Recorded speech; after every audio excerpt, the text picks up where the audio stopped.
سورۃ الذاریات کی آیت نمبر 7۔ الحمدللہ وکفی وسلام علی عبادہ الذین اصطفی، خصوصاً علی سید الرسل وخاتم الانبیاء وعلی آلہ واصحابہ الاتقیاء۔ اما بعد فاعوذ باللہ من الشیطان الرجیم، بسم اللہ الرحمن الرحیم۔ والسماء ذات الحبک انکم لفی قول مختلف، یؤفک عنہ من افک، قتل الخراصون الذین هم فی غمرۃ ساہون، یسألون ایان یوم الدین یوم هم علی النار یفتنون، ذوقوا فتنتکم ھذا الذی کنتم بہ تستعجلون۔ والسماء ذات الحبک، اور قسم ہے راستوں والے آسمان کی، انکم لفی قول مختلف، یقیناً تم لوگ مختلف باتوں میں پھنسے ہو۔ یؤفک عنہ من افک، پھیر دیا جاتا ہے اس سے وہی جو ازل سے محروم ہے۔ قتل الخراصون، تباہ ہو جائیں اندازے لگانے والے۔ الذین هم فی غمرۃ ساہون، جو غلطی میں بھولے پڑے ہیں۔ یسألون ایان یوم الدین، سوال کرتے ہیں انکار کرتے ہوئے کب ہوگا انصاف کا دن۔ یوم هم علی النار یفتنون، جس دن وہ آگ پر تپائے جائیں گے اور کہا جائے گا ذوقوا فتنتکم، چکھو اپنی اس تپش کا مزہ۔ ھذا الذی کنتم بہ تستعجلون، یہی ہے وہ دن جس کی تم بڑی جلدی طلب کرتے تھے۔ ان آیات مبارکہ میں بھی اللہ رب العالمین نے آخرت کو ہی ثابت کیا ہے۔ میرا آپ کا ہر مسلمان کا ایمان ہے اور ہونا چاہیے کہ مرنے کے بعد بھی ایک زندگی ہے، اور وہی اصل زندگی ہے۔ اس زندگی میں ہم جو بو رہے ہیں، اس زندگی میں ہمیں وہی کاٹنا ہوگا۔ یہاں اچھے اعمال کر کے جائیں گے، وہاں اچھا بدلہ ملے گا۔ یہاں برے اور گندے کام کرتے کرتے جائیں گے تو وہاں ہو سکتا ہے عذاب کا سامنا کرنا پڑ جائے۔ اللہ ہم سب کی حفاظت فرمائے۔ کچھ لوگ ایسے ہیں جو آج بھی مرنے کے بعد کی زندگی کو نہیں مانتے۔ آپ صلی اللہ علیہ وسلم کے زمانے میں بھی ایسے لوگ تھے، ان کو سمجھ ہی نہیں آتی، یقین ہی نہیں آتا تھا کہ مرنے کے بعد بھی کوئی زندگی ہو سکتی ہے۔ اللہ کا شکر ادا کریں، اللہ پاک نے ہمیں اس کی سمجھ نصیب فرمائی۔ سب کہہ دیں الحمدللہ۔ اللہ رب العالمین کو قسمیں اٹھا اٹھا کے اس کا یقین دلانا پڑ رہا ہے۔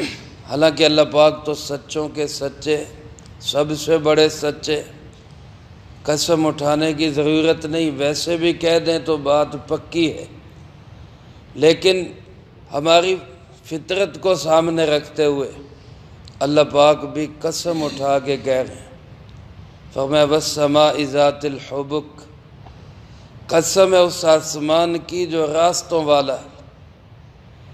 حبک علماء نے لکھے حبیکہ کی جمع ہے، اور حبیقہ کہتے ہیں کپڑے کے اندر جو دھاریاں بنی ہوتی ہیں، ان دھاریوں کو حبیقہ کہا جاتا ہے، چونکہ وہ دھاریاں ایسے ہی ہوتی جیسے راستے بنے ہوئے، یہ سڑکیں بنی ہوئی، اسی لیے راستے اور سڑک کو بھی حبیقہ کہہ دیتے ہیں۔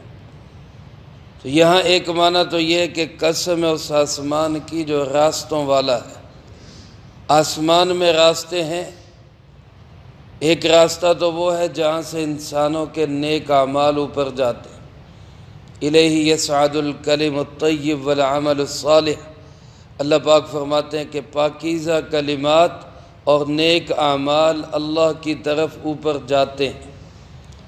اور ایک راستہ وہ ہے کہ جہاں سے انسان کا رزق آتا ہے، اس کی عزت کے فیصلے آتے ہیں، اور اس کے اچھے یا برے حالات کے فیصلے ان دروازوں سے فرشتے لے کر آتے ہیں۔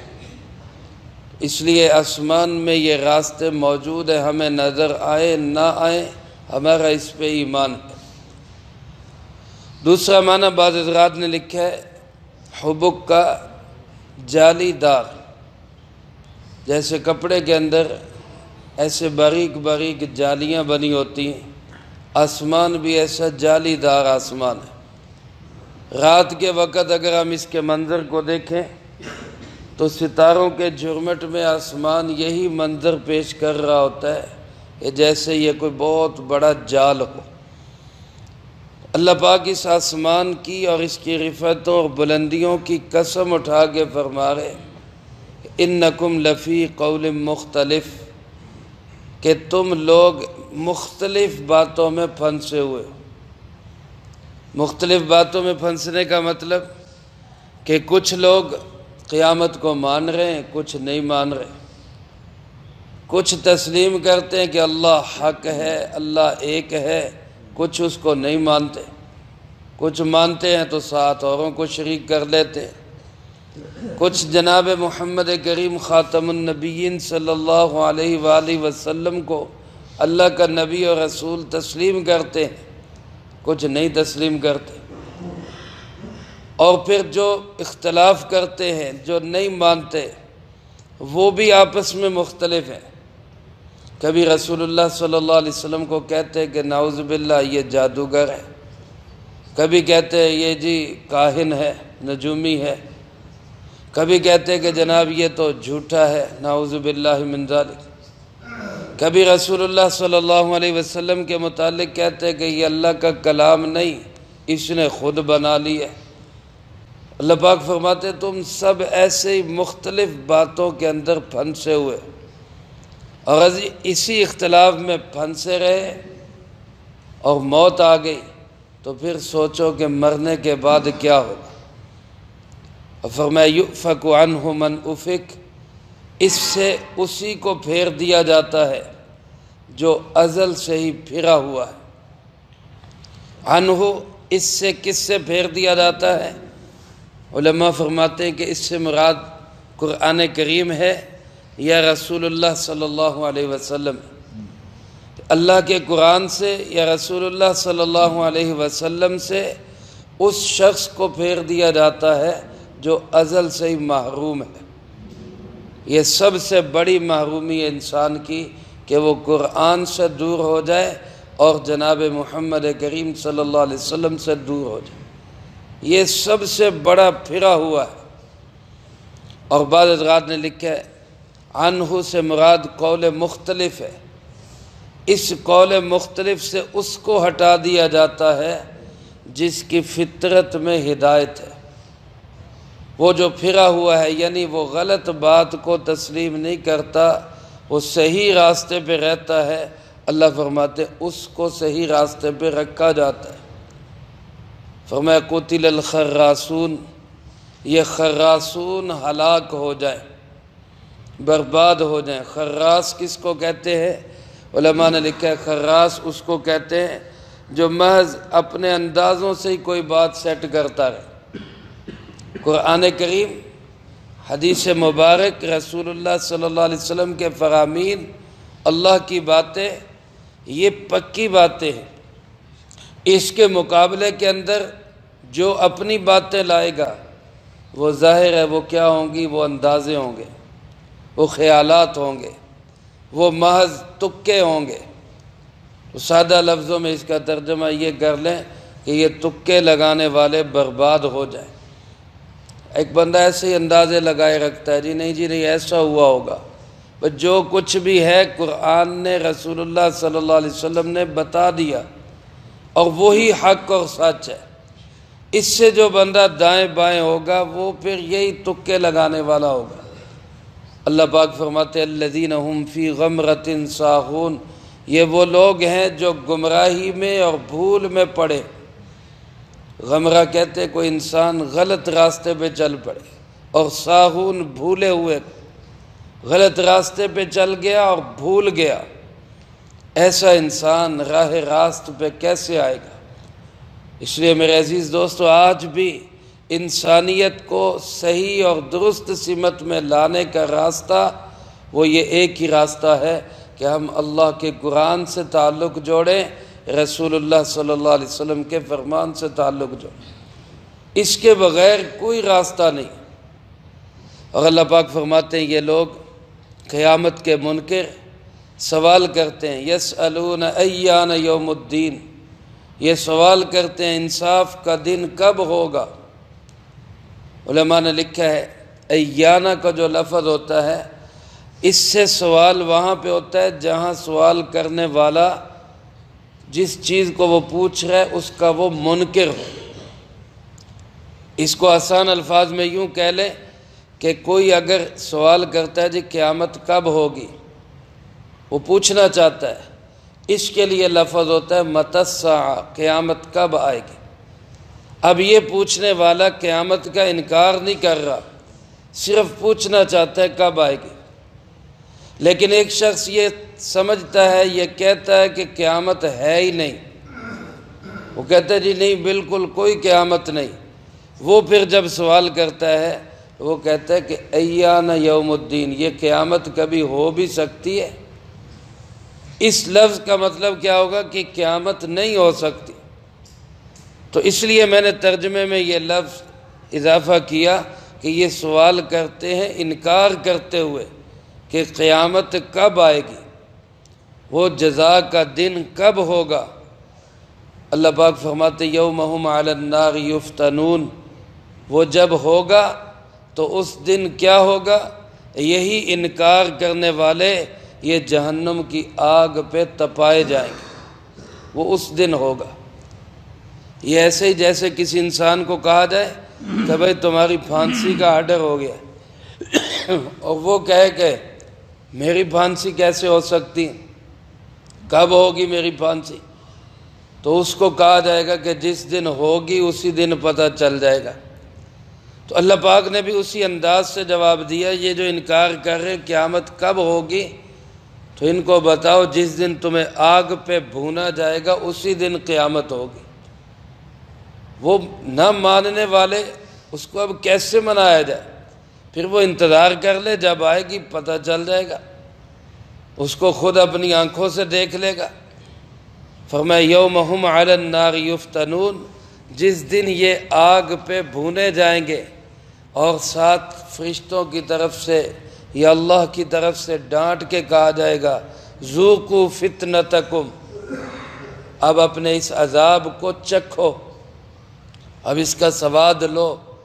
دنیا میں تمہیں سمجھاتے رہے، اللہ کے نبی سمجھاتے رہے، انبیاء کے ورثاء علماء سمجھاتے رہے، مبلغین تبلیغ والے آ کے تمہیں سمجھاتے رہے، تمہارے کان پہ جوں نہیں رینگتی تھی، اب بھگتو عذاب کو، چکھو اس کا سواد۔ اب ھذا الذی کنتم بہ تستعجلون، یہی وہ دن ہے جس کا تم بڑی جلدی مطالبہ کرتے تھے، تمہیں بڑی جلدی پڑی ہوئی تھی، کب آئے گا؟ پوچھا کرتے تھے متی ھذا الوعد ان کنتم صادقین، یہ وعدہ کب پورا ہوگا اگر تم سچے ہو۔ میرے عزیز دوستو، ایک مسلمان ہونے کی حیثیت سے الحمدللہ ہمارا ایمان ہے قیامت میں، لیکن جیسے یہ زبان کا بول ہے ویسے ہمارے عمل میں بھی نظر آئے، ہمارا عقیدہ درست ہو، ہماری عبادات درست ہوں، اور خاص طور پہ ہمارے معاملات درست ہو۔ اگر ہم کسی سے بھی کوئی فراڈ کرنے لگے ہیں تو ذرا سوچ لیں، ہم نے رب کے سامنے پیش ہو کے جواب بھی دینا۔ کوئی غلط فراڈ کر رہے ہیں، کوئی دھوکہ دے رہے ہیں، غلط بیانی کر رہے ہیں، وعدہ توڑ رہے، کسی کا حق مار رہے، کسی کی زمین دبا رہے، تو ذرا سا سوچ لیا کریں کہ ہم تو ایمان والے ہیں، مسلمان ہیں، ہمیں یقین ہے کہ ایک جزا کا دن بھی آئے گا، اور اس دن سب دودھ کا دودھ اور پانی کا پانی ہوگا۔ اس لیے ہمیں کم از کم مسلمانوں کو اپنی زندگی ایسی بنانی چاہیے کہ ہم کسی کے ساتھ غلط نہ کریں، اس ڈر کی وجہ سے کہ ہم نے رب کے حضور پیش ہونا ہے۔ اللہ مجھے آپ کو سب کو اس کی توفیق نصیب فرمائے، جو کہا سنا اس کو زندگی میں لا کے دوسروں تک پہنچانے کی توفیق عطا فرمائے۔ اللہم انت السلام ومنک السلام، تبارک ربنا وتعالیت یا ذا الجلال والاکرام۔ اللہم اعنا علی ذکرک وشکرک وحسن عبادتک۔ اللہم احسن عاقبتنا فی الامور کلہا وأجرنا من خزي الدنيا وعذاب الآخرة۔ اللهم واقية كواقية الوليد، اللهم استر عوراتنا وآمن رواتنا، اللهم إنا نجعلك في نحورهم ونعوذ بك من شرورهم، اللهم اكفنا بحلالك عن حرامك وأغننا بفضلك عمن سواك، اللهم اكفنا كل مهم من حيث شئت ومن أين شئت، رب اغفر وارحم وأنت خير الراحمين، رب ارحمهما كما ربياني صغيرا۔ اللهم ربنا تقبل منا إنك أنت السميع العليم وتب علينا إنك